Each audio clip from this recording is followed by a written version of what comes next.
नमस्कार दोस्तों। डेट आज की देखो 10 दिसंबर 2025 है। स्वागत है आपका एटोरियल डिस्कशन में। 3 इश्यूज आज हम डिस्कस करेंगे, तीनों डिटेल से। सबसे पहला राइट टू हेल्थ से संबंधित आर्टिकल हम डिस्कस करेंगे। दूसरे नंबर पे वंदे मातरम से रिलेटेड क्या कंट्रोवर्सी है वो हम डिस्कस करेंगे। और तीसरा डिजास्टर मैनेजमेंट से संबंधित आर्टिकल है वो भी डिस्कस करेंगे। चलिए डिस्कशन स्टार्ट करते हैं। हमारी आज के डिस्कशन में first important article right to health के बारे में है। राइट टू हेल्थ आप ना सिलेबस में जीएस पेपर सेकंड के इस टॉपिक से आर्टिकल को रिलेट कर सकते हो। शुरुआत में राइटर बोलते हैं, देखो इस साल दिसंबर में ना 3 डेट्स इंपॉर्टेंट हैं। 10 दिसंबर को ह्यूमन राइट्स डे, 11-12 दिसंबर को national convention on health rights और 12 दिसंबर को यूनिवर्सल हेल्थ कवरेज। 10 दिसंबर, 11 दिसंबर, 12 दिसंबर। यूपीएससी प्री में डेट्स वगैरह देखो आमतौर पे नहीं पूछती है, मतलब पास्ट रिकॉर्ड तो यूपीएससी का ये है कि इस प्रकार की डेट्स कौन सा डे कब सेलिब्रेट किया जाता है यूपीएससी नहीं पूछती है। तो राइटर बोलते हैं, देखो एक तरफ ह्यूमन राइट्स, दूसरी तरफ यूनिवर्सल हेल्थ राइट्स और बीच में है ये कन्वेंशन। मतलब समझ गए? जैसे मैं आपको एग्जांपल देता हूं, एक तरफ ह्यूमन राइट्स डे 10 दिसंबर को और 12 दिसंबर को क्या है? Universal health coverage day. Universal health coverage day. और बीच में क्या है? बीच में है national convention on health rights. समझ गए? मैसेज क्लियर है। ये जो सैंडविच बनाते हैं ना राइटर, मैसेज क्लियर है। हेल्थ सिर्फ देखो सर्विस नहीं है बल्कि हेल्थ ह्यूमन राइट है। ये जो कन्वेंशन है ना जो 11 दिसंबर को है, national convention on health rights, इस कन्वेंशन को ऑर्गेनाइज कर रहा है जन स्वास्थ्य अभियान। कौन? जन स्वास्थ्य अभियान। ये अभियान है। ये जो अभियान है ना जन स्वास्थ्य अभियान, ये देखो 20 स्टेट्स के सिविल सोसाइटी ऑर्गेनाइजेशंस का एक नेटवर्क है जो पिछले देखो 25 सालों से हेल्थ राइट्स के लिए लड़ रहे हैं।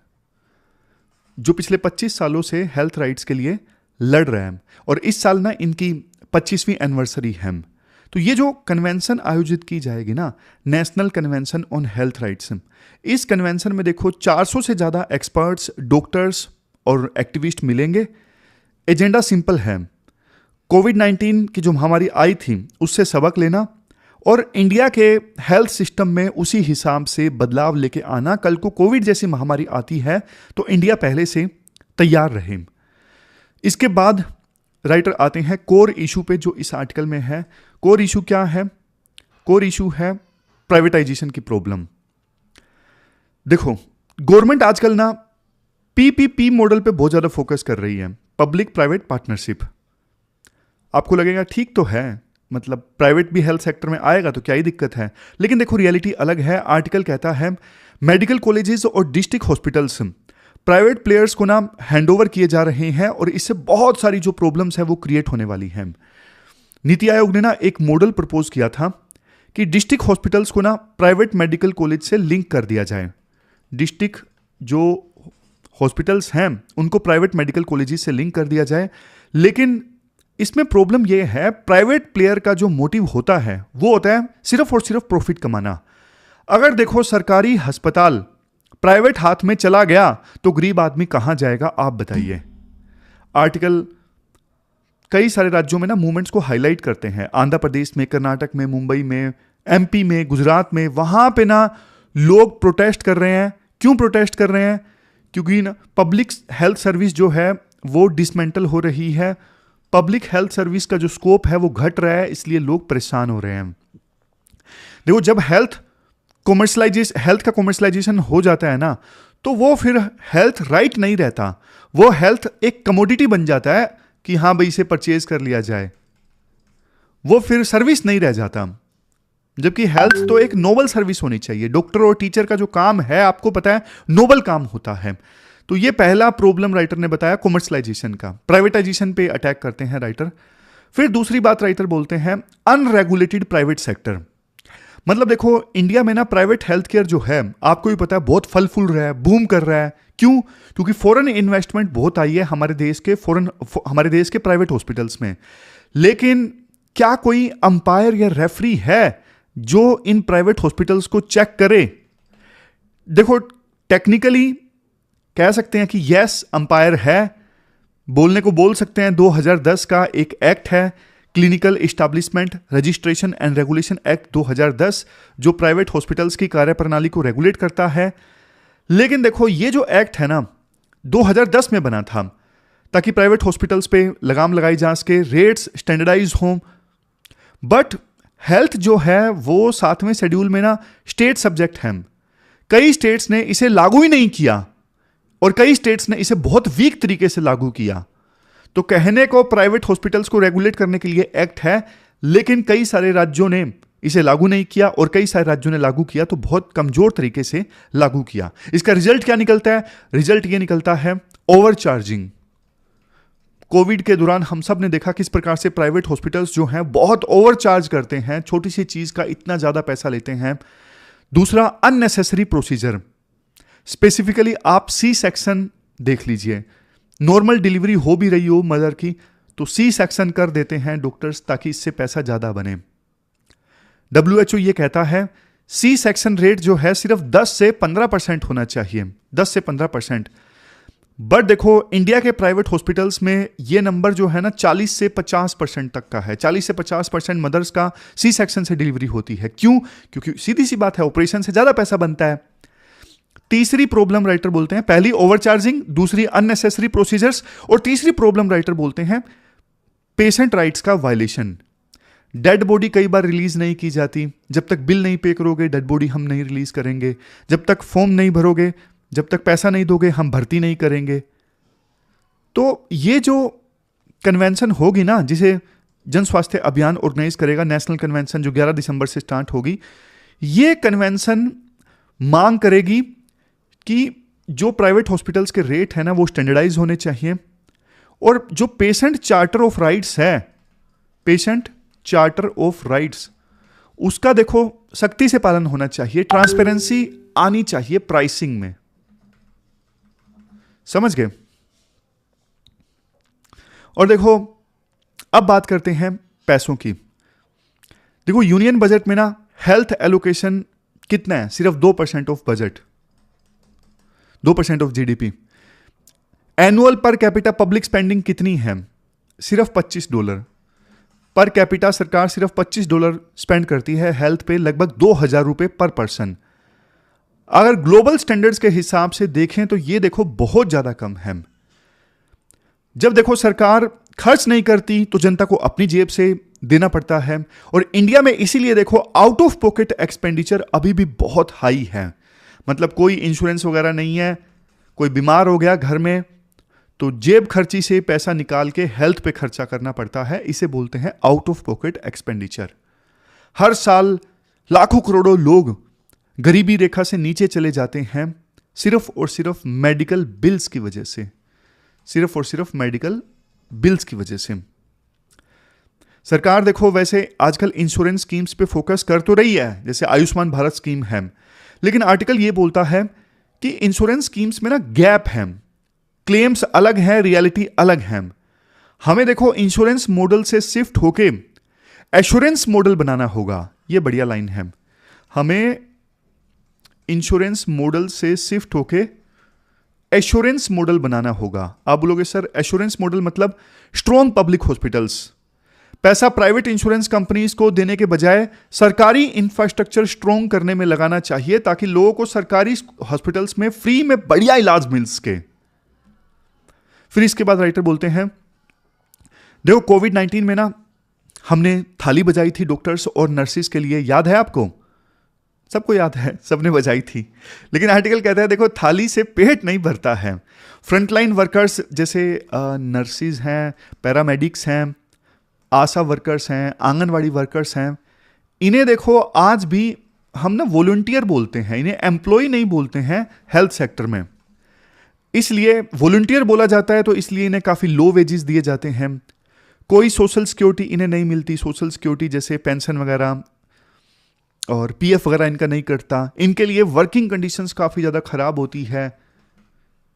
तो राइटर बोलते हैं देखो हेल्थ वर्कर्स को, जो हमारे हेल्थ इंफ्रास्ट्रक्चर की नींव है, फाउंडेशन है, इनको जस्टिस दिलवाना जरूरी है। एक बढ़िया हेल्थ सिस्टम तभी बनेगा जब वर्कर्स सिक्योर होंगे, वर्कर्स को हम अच्छा पे करेंगे, उनका ख्याल रखेंगे। समझ गए? तो ये राइटर बोलते हैं। फिर नेक्स्ट एस्पेक्ट राइटर बोलते हैं दवाइयों से संबंधित। दवाइयों से संबंधित देखो, एक घर का जो टोटल खर्चा है ना, कई बार 50% जो खर्चा है वो दवाइयों में निकल जाता है जब घर का कोई सदस्य बीमार हो जाता है।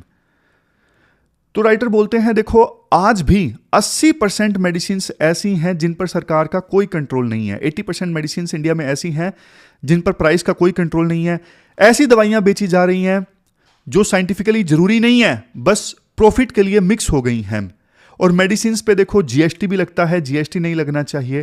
तो ये 3 चीजें दवाइयों से संबंधित राइटर बोलते हैं। सरकार का देखो वैसे एक बढ़िया स्टेप है जन औषधि परियोजना, जिसमें सस्ती दवाइयां सरकार प्रोवाइड करती है।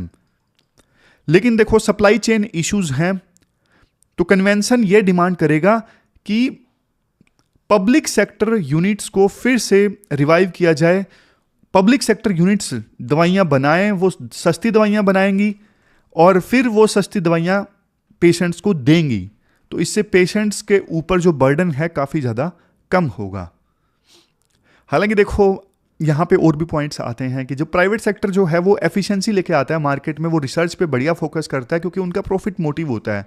पीएसयू में जो लोग काम करेंगे उनको सिर्फ सैलरी मिलेगी, उनका मोटिव प्रॉफिट है ही नहीं, तो इसलिए उनमें एफिशिएंसी कम आएगी, वो रिसर्च पे उतना ज़्यादा बढ़िया काम नहीं करेंगे। हर कोई देखो सर्विस माइंडसेट से काम करता नहीं है ना कि इससे भला हो। बहुत सारी जनता ऐसी है जिनको सिर्फ सैलरी चाहिए, अगर प्रॉफिट नहीं है तो फिर वो उस मोटिवेशन के साथ काम करते नहीं है। इसीलिए तो प्राइवेट सेक्टर बढ़िया काम करता है। फिर नेक्स्ट पॉइंट राइटर बोलते हैं सोशल जस्टिस से संबंधित। राइटर बोलते हैं देखो, हेल्थ ना सिर्फ बायोलॉजी नहीं है, हेल्थ सोशोलॉजी भी है। एक टर्म राइटर यूज करते हैं, entrenched social hierarchies. Entrenched social hierarchies, इसका मतलब क्या है? अगर देखो आप दलित हो, आदिवासी हो, मुस्लिम हो, LGBTQ+ कम्युनिटी से आते हो या फिर पर्सन विद डिसेबिलिटी हो, तो आपको देखो हेल्थ को एक्सेस करना बल्कि और भी मुश्किल हो जाता है। हॉस्पिटल्स में भेदभाव होता है। तो कन्वेंशन में ना, ये नेशनल हेल्थ कन्वेंशन जो होगी, इसमें एक स्पेशल सेशन होगा जेंडर और सोशल जस्टिस पे। इसके बाद राइटर बोलते हैं देखो, हमें ना इंटरसेक्टोरल स्ट्रेटेजी चाहिए। हेल्थ का मतलब देखो सिर्फ हॉस्पिटल्स बनाना नहीं है, फूड सिक्योरिटी यानी न्यूट्रिशन, इन्वायरमेंट जिसमें पोल्यूशन वगैरह ये एड्रेस होता है, क्लाइमेट चेंज, ये सब देखो हेल्थ के डिटर्मिनेंट्स हैं। अगर देखो हवा जहरीली है, जैसे दिल्ली में एयर पोल्यूशन है, तो हॉस्पिटल बताओ कितना बचा लेंगे। इसलिए देखो होलिस्टिक जो अप्रोच है ना वो जरूरी है। तो लास्ट में राइटर कंक्लूजन में ये बोलते हैं, ये जो नेशनल कन्वेंशन होगी 11 दिसंबर से, ये पार्लियामेंट के विंटर सेशन के दौरान हो रही है और इसका मकसद है एमपीज के साथ भी डायलॉग इस्टेब्लिश करना और पॉलिसी चेंज करवाना। तो पूरे आर्टिकल का देखो जो कोर है यानी निचोड़ है वो इसी बात पे है, health care for the people not for the profit. तो हमें क्या चाहिए? हमें चाहिए कि पूरे देश की जितनी जीडीपी है ना उसका 2.5% हमें हेल्थ पर खर्च करना होगा, जैसा कि नेशनल हेल्थ पॉलिसी ने बोला था। 2017 की नेशनल हेल्थ पॉलिसी ने प्राइवेट सेक्टर का स्ट्रॉन्ग रेगुलेशन होना चाहिए और प्राइमरी हेल्थ केयर पे फोकस करो वाया पब्लिक हेल्थ सिस्टम। तो ये सब चीजें हमें करनी होंगी। अब चलते हैं आगे। इसके बाद नेक्स्ट आर्टिकल देखो, वंदे मातरम डिबेट के बारे में है। आप ना सिलेबस में जीएस पेपर 1 के इस टॉपिक से आर्टिकल को रिलेट कर सकते हो। कंटेक्स्ट क्या है देखो, इस साल ना वंदे मातरम के 150 साल कंप्लीट हो रहे हैं और पार्लियामेंट में ना इसको लेके एक बहुत बड़ी डिबेट छिड़ी हुई है। क्या कंट्रोवर्सी है? मेनली देखो इस आर्टिकल में ना 5 डायमेंशंस हम डिस्कस करेंगे। ओरिजिन यानी वंदे मातरम का ओरिजिन क्या था, वंदे मातरम ये जो गाना था कैसे ब्रिटिश इंडिया के अगेंस्ट एक नेशनल वार क्राई बन गया। फिर कंट्रोवर्सी जानेंगे 1937 की। करंट क्लैश क्या चल रहा है पार्लियामेंट में वो भी डिस्कस करेंगे और सबसे लास्ट में वे फॉरवर्ड। सबसे पहले देखो बेसिक्स क्लियर कर लेते हैं। वंदे मातरम का जन्म कैसे हुआ, थोड़ा सा फ्लैशबैक में चलते हैं। 1870s में ना एक महान राइटर थे बंकिम चंद्र चट्टोपाध्याय, उन्होंने एक गीत लिखा था 1875 में, 1875 में। लेकिन देखो ये पब्लिकली फेमस हुआ उनकी नोवेल आनंद मठ के थ्रू। आनंद मठ में इन्होंने इस गीत को जगह दी, तब ये जो नेशनल गीत था बहुत ज़्यादा फेमस हो गया। और आनंद मठ कब पब्लिश हुई थी? 1882 में, 1882 में। और आनंद मठ में क्या है, क्या किस कंटेक्स्ट में ये जो आनंद मठ नोवेल है ये पब्लिश हुई थी? देखो, जो आनंद मठ नोवेल है ना, ये नोवेल सन्यासी रेबेलियन पर बेस्ड है। और ये जो रेबेलियन हुआ था, ये जो विद्रोह हुआ था, ये 18th सेंचुरी में हुआ था, 1770s में हुआ था। स्पेसिफिकली हम बात करें तो ये बंगाल में हुआ था, ब्रिटिशर्स के अगेंस्ट। वहां पे ना एक भयंकर अकाल आया था, फेमीन आया था। तो उस नोवेल में ना, आनंद मठ में सन्यासियों ने ना गीत गाए, उनका कैसा रहन सहन था, कैसी दिनचर्या थी, और मदर इंडिया को प्रोटेक्ट करने के लिए वो क्या कर रहे थे। तो उन सब चीजों को जगह दी गई है, उन सब चीजों के बारे में लिखा गया है, सन्यासियों के बारे में लिखा गया है आनंद मठ में। वो सन्यासी एक मठ में रहते हैं जिसका नाम था आनंद मठ, और वो मदर इंडिया को प्रोटेक्ट करने के लिए एक गीत गाते हैं जिसका नाम है वंदे मातरम। गीत पहले लिखा गया था लेकिन फेमस हुआ 1882 में, 7 साल बाद, जब आनंद मठ में इस गीत को जगह दी गई थी। तो ये जो वंदे मातरम है, ये देखो संस्कृत और बंगाली का मिक्स है एक प्रकार से। और पहला जो लाइव परफॉर्मेंस हुआ वंदे मातरम का, वो 1896 के कांग्रेस सेशन के दौरान हुआ। और पता है किसने गाया था? रविंद्रनाथ टैगोर जी ने खुद गाया था ये गीत 1896 में कांग्रेस सेशन में। तो ये पहला पब्लिक परफॉर्मेंस था इस गीत का। अब देखो ये गीत वायरल कैसे हुआ, वंदे मातरम? 1905 का टाइम था। 1905 का टाइम था। लॉर्ड कर्जन ने बंगाल का जो पार्टीशन था वो अनाउंस कर दिया था। पूरा बंगाल सड़कों पर उतर आया।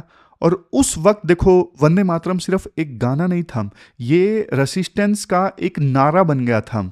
हर कोई रेसिस्ट करने के लिए वंदे मातरम बोलता था। तो वंदे मातरम ने ना हमारे देश की उस समय की डाइवर्स सोसाइटी को बहुत एकजुट कर दिया। जैसे हिंदू है, मुस्लिम है, अमीर है, गरीब है, सबको इस गीत ने ना एकजुट कर दिया। और ब्रिटिशर्स से इतना डर गए थे वंदे मातरम से कि उन्होंने इस स्लोगन को, इस गीत को बैन कर दिया। तो ये उस समय दबदबा था वंदे मातरम का। लेकिन फिर आता है समय 1937 का। 1937 का। तो आज की जो कंट्रोवर्सी की जड़ है ना, वो 1937 के कांग्रेस सेशन में है। 1937 के कांग्रेस सेशन में ऐसा क्या हुआ था? देखो 1937 के कांग्रेस सेशन में ना ये डिसाइड हुआ था कि वंदे मातरम के पहले 2 जो स्टेंजास है ना वो गाए जाएंगे, बाकी नहीं गाए जाएंगे। लेकिन सवाल उठता है आपके मन में आएगा, ऐसा क्यों? आप ध्यान से सुनिएगा। देखो वंदे मातरम जो ओरिजिनल पोयम है ना वो लंबी है। अब पहले 2 स्टेंजास में ना मदर इंडिया की जो ब्यूटी है वो डिस्क्राइब्ड है। जैसे सुजलाम सुफलाम। सुजलाम सुफलाम मतलब क्या? वाटर। सुजलाम मतलब वाटर, सुफलाम मतलब फ्रूट्स, मलाइजा शीतलम मतलब ठंडी हवा। समझ गए? तो यहां पे ना मदर का मतलब मातृभूमि है। लेकिन देखो बाद के स्टेंजास में ना इमेजरी थोड़ी चेंज होती है।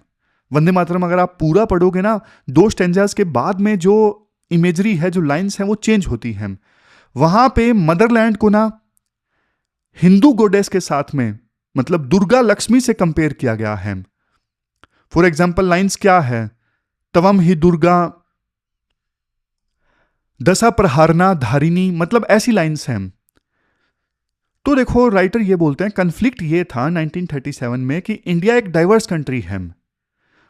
देखो जो मोनोथिस्टिक रिलीजन होते हैं ना, जैसे इस्लाम, अब उन रिलीजन्स में ना आइडल वर्शिप यानी मूर्ति पूजा जो है वो बैन होती है, प्रोहिबिटेड है। अब मुस्लिम लीग ने ऑब्जेक्शन उठाया था कि हम जो माता है, गोडेस है, उनकी पूजा नहीं कर सकते। तो सॉल्यूशन ये निकाला था उस समय 1937 के कांग्रेस सेशन में पंडित नेहरू, सुभाष चंद्र बोस और मौलाना आजाद ने, इन सब ने ना रविंद्रनाथ टैगोर से एडवाइस ली थी। और टैगोर ने ये बोला था कि चलो ठीक है, मुस्लिम्स को दिक्कत है इससे, तो पहले जो स्टेंजाज है ना वो प्योरली सेकुलर हैं, वो मदर इंडिया को काफ़ी काफ़ी ब्यूटीफुली डिस्क्राइब करते हैं, अच्छे ढंग से डिस्क्राइब करते हैं। तो शुरुआत के वंदे मातरम के जो 2 स्टैंजास है ना, आप वो उठा लो, बाकी छोड़ दो। बाकियों में हिंदुइज्म की झलक देखने को मिलती है, माँ दुर्गा से, लक्ष्मी से कंपेयर किया जाता है मदर इंडिया को। तो अक्टूबर 37 में कांग्रेस वर्किंग कमेटी ने ये रेजोल्यूशन पास किया था। उन्होंने यूनिटी मेंटेन करने के लिए सेकुलर स्टैंजास को नेशनल सॉन्ग बनाया था। फिर देखो आजादी के बाद क्या हुआ। आजादी के बाद में 24 जनवरी 1950, 24 जनवरी 1950 कॉन्स्टिट्यूट असेंबली का लास्ट सेशन था। डॉक्टर राजेंद्र प्रसाद ने ना एक स्टेटमेंट दिया। उन्होंने कहा जन गण मन हमारा नेशनल एंथम होगा और वंदे मातरम को इक्वल स्टेटस मिलेगा एज ए नेशनल सॉन्ग। क्यों? क्योंकि देखो इसने फ्रीडम स्ट्रगल में ना हिस्टोरिक रोल प्ले किया था। तो ये डिस्टिंक्शन क्लियर रहना चाहिए कि नेशनल एंथम कौन सा है, जनगण मन, और वंदे मातरम नेशनल सॉन्ग, लेकिन स्टेटस इक्वल। अब आते हैं वापस आज के आर्टिकल पे, मतलब इतिहास हमने जान लिया। अभी पार्लियामेंट में क्या हुआ, 150वीं एनिवर्सरी वंदे मातरम की सेलिब्रेट हो रही है, लेकिन डिस्कशन में ना थोड़ी बिटरनेस आ गई। बिटरनेस कैसे आई? प्रधानमंत्री मोदी और होम मिनिस्टर अमित शाह ने कहा कि कांग्रेस ने ना 1937 के सेशन में ना वंदे मातरम के जो स्टैंजास थे उनको कटवा दिया था। उन्होंने कहा कि ये एक प्रकार से ना मुस्लिम्स को अपीज करने की शुरुआत थी। इस चीज ने ना मुस्लिम लीग को बल्कि और ज्यादा स्ट्रोंग बनाया। इस चीज ने बल्कि पार्टीशन के बीज बो दिए। मुस्लिम लीग को लगा, अरे यार ये तो हमारी हर बात मान लेते हैं, तो आगे उन्होंने बल्कि और ज्यादा डिमांड करना स्टार्ट कर दिया। फिर देखो मल्लिकार्जुन खड़गे और प्रियंका गांधी, दोनों जो कांग्रेस के लीडर्स हैं, उन्होंने काउंटर किया। उन्होंने कहा देखो हम हिस्ट्री के कंटेक्स्ट को ना इग्नोर नहीं कर सकते। उस वक्त प्रायोरिटी एकजुटता पर थी, देश को एकजुट रखना था, यूनिटी चाहिए थी, ना कि हमें डिवीजन चाहिए था। और कांग्रेस के लीडर्स ये बोले कि देखो आज के इश्यूज पे हमें फोकस करना चाहिए, जैसे जॉब्स, इकोनॉमी। हिस्ट्री पर हम कब तक टिके रहेंगे? और आर्टिकल का क्या व्यू है इस मुद्दे पर? राइटर कहते हैं देखो हिस्ट्री को ना कभी हमें वेपन के तौर पे यूज नहीं करना चाहिए। हिस्ट्री को कभी वेपन के तौर पे यूज नहीं करना चाहिए। अब जैसे 2 भाई हैं, जैसे ए और बी, पास्ट में मान लीजिए वो लड़े हैं, अगर हमेशा वो पास्ट की बात करते रहेंगे तो कभी उनके बीच में दोस्ती होगी ही नहीं, वो आगे ही नहीं बढ़ सकेंगे। तो नेशनल मूवमेंट का गोल था सबको साथ लाना, एकोमोडेशन। लीडर्स ने कॉमन ग्राउंड ढूंढा था उस समय ताकि हिंदू मुस्लिम साथ लड़ सकें। लाखों मुस्लिम्स ने वंदे मातरम गाया था फ्रीडम स्ट्रगल में। तो ये फैक्ट हमें भूलना नहीं चाहिए। अगर हम आज उस डिस्कशन को अपीजमेंट बोलेंगे तो हम कम्युनल डिवाइड जो है वो बढ़ा रहे हैं। पार्टीशन ने हमें ये दिखाया कि देखो देश की जो एकजुटता है कितनी ज़्यादा ज़रूरी है, और थोड़ा भी एकजुटता देश की खतरे में आए तो पूरा देश इनस्टेबल हो सकता है। और आज ना हमें देखो सेकुलर आइडेंटिटी पे फोकस करना चाहिए। रिलीजियस आइडेंटिटीज पे ज़्यादा फोकस करेंगे तो देश डेवलप नहीं कर सकेगा, और ये बहुत ज़्यादा खतरनाक चिंगारी है, कभी भी आग लग सकती है इससे। तो कुल मिलाकर देखो यही बात है। आपका क्या व्यू है इस आर्टिकल के बारे में, आप भी बता सकते हो। कुल मिलाकर देखो लेकिन एक चीज तो है, इंडिया की जो ग्रेटेस्ट स्ट्रेंथ है ना वो है सोशल कोहेशन। पाकिस्तान जैसे देश देखो इसलिए ग्रो नहीं कर पाते क्योंकि डिवाइडेड हैं देश, मतलब एक धर्म के लोग होके भी डिवाइडेड हैं। हम तो इतने सारे धर्म, इतनी सारी आइडेंटिटीज हैं, फिर भी एकजुट हैं, और ये हमारी ताकत है। आपका क्या व्यू है आप भी बताइए। चलते हैं अगले आर्टिकल की तरफ। इसके बाद नेक्स्ट आर्टिकल देखो गोवा ब्लेड से संबंधित है। मतलब गोवा के नाइट क्लब में आग लगी जिसकी वजह से 25 से ज़्यादा लोगों की डेथ हो गई। आपने सिलेबस में जीएस पेपर 3 के इस टॉपिक से यानी डिजास्टर मैनेजमेंट से आर्टिकल को रिलेट करके देख सकते हो। आप देखो सोच के देखिए, एक नाइट क्लब का सीन है, जगह है आरपोड़ा, नॉर्थ गोवा, और क्लब का नाम अपने को क्या ही करना है, छोड़ो। लोग देखो नाइट क्लब में एंजॉय कर रहे थे, अचानक आग लगती है, रिजल्ट 25 लोगों की जान चली जाती है। अब देखो directorate of fire and emergency services ने ना एक टेक्निकल रिपोर्ट दी है। ये जो रिपोर्ट है ना ये बिल्कुल आंखें खोलने वाली है। इस रिपोर्ट ने साफ कह दिया कि देखो ये कोई एक्सीडेंट नहीं है, ये सीधा सीधा मैन मेड डिजास्टर है। कैसे? इस क्लब के पास में देखो कोई एनओसी नहीं था, फायर डिपार्टमेंट का कोई नो ऑब्जेक्शन सर्टिफिकेट था ही नहीं इस क्लब के पास में। एनओसी क्या होता है? एनओसी देखो एक लीगल डॉक्यूमेंट होता है, और एनओसी सर्टिफाई करता है कि बिल्डिंग जो है वो फायर सेफ्टी नॉर्म्स फॉलो करती है। बिना एनओसी के ऑपरेट करना पॉसिबल नहीं होता बिजनेस फर्म्स के द्वारा, लेकिन यहां पे नाइट क्लब जो था वो बिना एनओसी के ऑपरेट कर रहा था। और फिर लोकल पंचायत ने ना इस स्ट्रक्चर को गिराने का नोटिस दिया हुआ था, मतलब क्लब को गिराने का नोटिस दिया हुआ था, लेकिन देखो किसी ने ना इसको एग्जीक्यूट नहीं किया। और तीसरी चीज देखो, ये नाइट क्लब वाली जो बिल्डिंग थी ना, बिल्डिंग में वुडन पैनल्स और डेकोरेशन था। आपको पता है लकड़ी जो होती है बहुत ज्वलनशील होती है, हाईली फ्लेमेबल होती है। आग बिल्कुल मक्खन की तरह फैलती है जहां पे लकड़ियां ज्यादा होती है। और जो बेसमेंट था काफी पुअरली वेंटिलेटेड था, हवा आने जाने का कोई रास्ता ही नहीं था। अब ज्यादातर लोग देखो इस नाइट क्लब में आग लगने से नहीं मरे, वो मरे हैं जो जहरीला स्मोक था उससे मरे हैं। ऑक्सीजन की एकदम से कमी हो गई और जो टॉक्सिक स्मोक था उसने पूरे बेसमेंट को घेर लिया।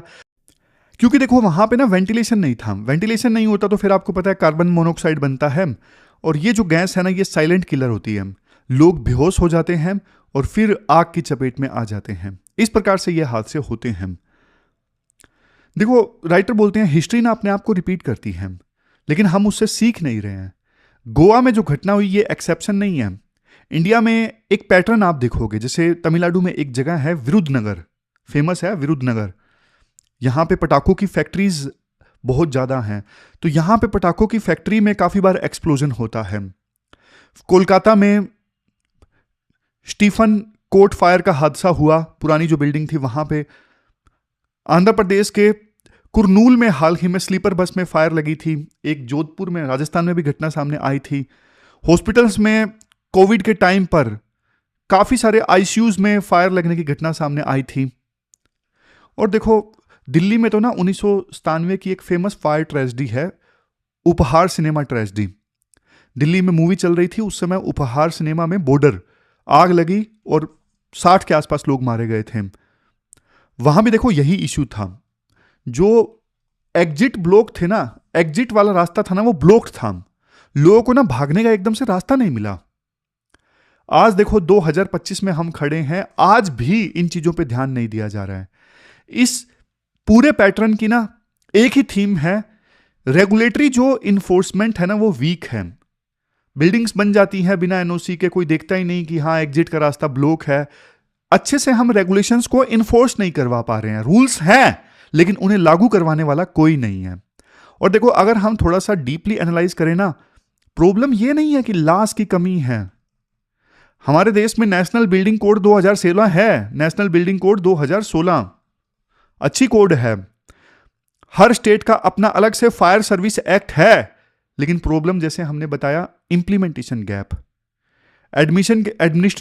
एडमिनिस्ट्रेटर्स के लिए ना फायर सेफ्टी जो है वो लो प्रायोरिटी एरिया है, ध्यान नहीं देते इस पे। जब तो कोई मरता नहीं है फाइल आगे बढ़ती नहीं है। और इसे हम बोलते हैं रिएक्टिव गवर्नेंस। जब कोई हादसा हो जाता है तब जाके सरकार जागती है, इंतजार करती है। हमें चाहिए प्रिवेंटिव गवर्नेंस, प्रोएक्टिव गवर्नेंस हमें चाहिए। आर्टिकल ना एक बहुत पावरफुल फ्रेज यूज करता है, ecosystem where violations are routine. ऐसा इकोसिस्टम बन गया जहां पे वायलेशंस जो हैं वो बिल्कुल नॉर्मल हैं। करप्शन, मतलब पैसे देके एनओसी मिल जाती है। मंत्री जी का फोन आया, ठीक है इंस्पेक्शन मत करो। ऑफिसर्स का जो रवैया होता है आलस वाला होता है, काम टालने की आदत रहती है, और स्टाफ को पता ही नहीं है कि चेक क्या करना है क्या नहीं करना है। तो ये इकोसिस्टम है कि जहां पे वायलेशन जो है वो बिल्कुल नॉर्म है। और गोवा स्पेसिफिक कंटेक्स्ट की हम बात करें, गोवा आपको पता है एक टूरिस्ट हब है। नाइट क्लब्स जो हैं खूब पैसा छापते हैं, और ये चीज ना बिना पॉलिटिकल पैट्रोनेज के पॉसिबल ही नहीं है। इतने सारे इलीगल क्लब चलते हैं, इनको रोकने वाला कोई नहीं है। पॉलिटिकल पैट्रोनेज होता है, पॉलिटिशियंस का फोन आ जाता है, इसलिए पुलिस वाले कुछ बोलते नहीं है, या फिर जो अथॉरिटीज वाले हैं कुछ करते नहीं है। तो अभी ना सरकार ने इस आरपोडा नाइट क्लब वाले केस में ना एक मजिस्ट्रियल इंक्वायरी बिठाई है, लेकिन सवाल यही उठता है क्या कोई बड़ा ऑफिसर जेल जाएगा? क्या पता नहीं था प्रशासन को ये इलीगल नाइट क्लब चल रहा है? और देखो यहां पे ना कौटिल्य का एक कोट है जिसकी बात राइटर बोलते हैं, कौटिल्य ने यह बोला था, जब देखो स्टेट फेल होता है ना, तो मतलब वो अपना जो धर्म है वो निभाने में फेल हो रहा है। तो यहां पे वही केस है, सरकार जो है अपना धर्म नहीं निभा पा रही है। फिर राइटर सॉल्यूशंस की बात करते हैं। कई सारे सॉल्यूशंस राइटर देते हैं। मेनली 3 रिफॉर्म हैं। सबसे पहला रिफॉर्म टेक्नोलॉजी एंड अकाउंटेबिलिटी से संबंधित है। मैं थोड़ा रिफॉर्म सिस्टमेटिक ढंग से आपको बताता हूं। अरे ये बंद हो जाओ भैया, हाँ खाली पेज ले लेते हैं। पहला रिफॉर्म क्या है? पहला रिफॉर्म है टेक्नोलॉजी एंड अकाउंटेबिलिटी से संबंधित। मैनुअल इंस्पेक्शंस ना आप बिल्डिंग्स का बंद करो, फायर सेफ्टी ऑडिट रेगुलर होने चाहिए, और फाइंडिंग्स को ना एक पब्लिक ई गवर्नेंस पोर्टल पे डालो। ई गवर्नेंस का पोर्टल होना चाहिए, वहां पे डालो कौन सी बिल्डिंग का कब इंस्पेक्शन हुआ, क्या नतीजा निकल के आया। जनता को पता होना चाहिए कि जिस क्लब में वो जा रहे हैं वो सेफ है या नहीं है। और आप ना जहां पे दिक्कत है वहां पे कम से कम नेमिंग और शेमिंग तो करो। जो कंप्लाई ना करे उसका नाम पब्लिक करो कि इसकी जो बिल्डिंग है वो कंप्लाइड नहीं है। बेसिक इतना तो कर ही सकते हो। दूसरी चीज, कम्युनिटी पार्टिसिपेशन। देखो सेफ्टी सिर्फ सरकार का काम नहीं है। आप लोकल गवर्नेंस इंस्टीट्यूशंस को, यानी पंचायत को, म्युनिसिपैलिटीज को पावर दो। मतलब देखो ये जो म्युनिसिपैलिटीज है ना, ये लोकल लेवल पे ज्यादा अच्छा काम करती हैं। हालांकि कई बार इन पे भी आरोप लगते हैं कि बल्कि ज्यादा पैसा खा जाते हैं। और बिल्डिंग ओनर्स को ना इंसेंटिवाइज करो कि वो अपनी जो बिल्डिंग है वो एनओसी क्लियर करने के बाद ही बनवाएं। मतलब एनओसी मिले तभी वो ऑपरेट करें। इतनी हाई पेनल्टी लगनी चाहिए कि उनको लगे कि नहीं यार, ऐसा हम करेंगे, बिना एनओसी के चलाएंगे बिल्डिंग तो कोई फायदा नहीं है, बहुत नुकसान हो जाएगा। अगर आप देखो फायर एग्जिट लगाते हो, फायर असिस्टेंट मटेरियल यूज करते हो, तो टैक्स में छूट दो। इस प्रकार से भी इंसेंटिवाइज किया जा सकता है और इससे पार्टिसिपेटरी गवर्नेंस और ज्यादा बढ़ेगी। तीसरे नंबर पे जो हाई रिस्क एस्टैब्लिशमेंट होते हैं ना, जैसे हॉस्पिटल्स हैं, होटल्स हैं, क्लब्स हैं, इनके स्टाफ को भी ट्रेन करो। उन्हें क्राउड मैनेजमेंट आना चाहिए, क्योंकि देखो जब आग लगती है ना तो पैनिक मच जाता है सभी लोगों में। वो पैनिक ज्यादा मारता है जितना कि आग मारे। अगर स्टाफ ट्रेन होंगे ना तो शायद देखो ये जो नाइट क्लब में हादसा हुआ उतने लोग नहीं मरते जितने मर गए। समझ गए? तो ये पूरा सजेशंस राइटर देते हैं।